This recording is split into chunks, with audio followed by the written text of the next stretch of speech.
નમસ્કાર દર્શક મિત્રો, હું છું રૂપલ લુણીચિયા. સંપૂર્ણ ન્યૂઝમાં આપનું સ્વાગત છે. યાત્રાધામ અંબાજીમાં યાત્રિકોની સુવિધા વધારવા માટે રિલાયન્સ ઇન્ડસ્ટ્રી દ્વારા મોટું દાન આપવામાં આવ્યું છે.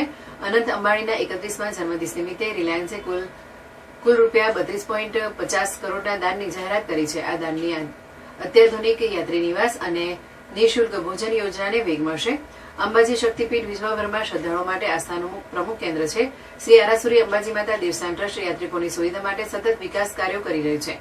ગબ્બર કોરિડોરનું નિર્માણ કાર્ય પણ પ્રગતિમાં છે. દર વર્ષે આશરે 2 કરોડથી વધુ યાત્રાળુઓ માતાજીના દર્શનાર્થે આવે છે.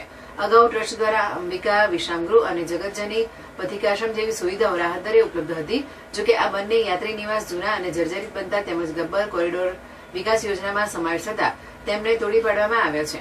યાત્રાળુઓની વધતી જરૂરિયાતને ધ્યાનમાં રાખીને ટ્રસ્ટ દ્વારા અંબાજી ખાતે નવા મલ્ટીપર્પઝ યાત્રી ભવનના નિર્માણની યોજના હાથ ધરવામાં આવી છે.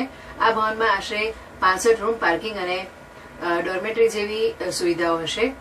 અંદાજે રૂપિયા 13 કરોડના ખર્ચે બનનારા આ પ્રકલ્પથી દર વર્ષે 1 લાખથી વધુ શ્રદ્ધાળુઓને રાહત દરે આવાસ સુવિધા મળશે. રિલાયન્સે આ નવા યાત્રી ભવનના ગ્રાઉન્ડ ફ્લોર પર 17 રૂમના નિર્માણ માટે રૂપિયા 5 કરોડનું દાન આપ્યું છે.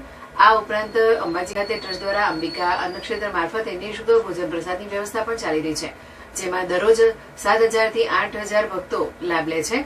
અન્નદાન એ સૌથી મોટું દાનની ભાવના સાથે રિલાયન્સે આગામી 5 વર્ષ માટે જય અંબે તિથિ ભોજન યોજના અંતર્ગત રૂપિયા 27.50 કરોડનું દાન આપવાની જાહેરાત કરી છે. આનાથી દર વર્ષે 30 લાખથી વધુ યાત્રાઓને નિઃશુલ્ક ભોજન પ્રસાદ ઉપલબ્ધ થશે. અંબાજી મંદિર ટ્રસ્ટના વહીવટદાર તથા અધિક કલેક્ટર કૌશિક મોદીએ અખબારી યાદીમાં જણાવ્યું હતું કે રિલાયન્સના આ સહયોગથી યાત્રી નિવાસ અને અન્નક્ષેત્ર એમ બંને ક્ષેત્રોમાં લાખો શ્રદ્ધાળુઓને સુવિધાનો લાભ મળશે. અનંત અંબાણીના 31મા જન્મદિવસ નિમિત્તે તેમણે શુભકામનાઓ પાઠવી હતી અને મા અંબાના આશીર્વાદથી તેમને દીર્ઘાયુ, આરોગ્ય અને સમૃદ્ધિ માટે પ્રાર્થના કરવામાં આવી હતી.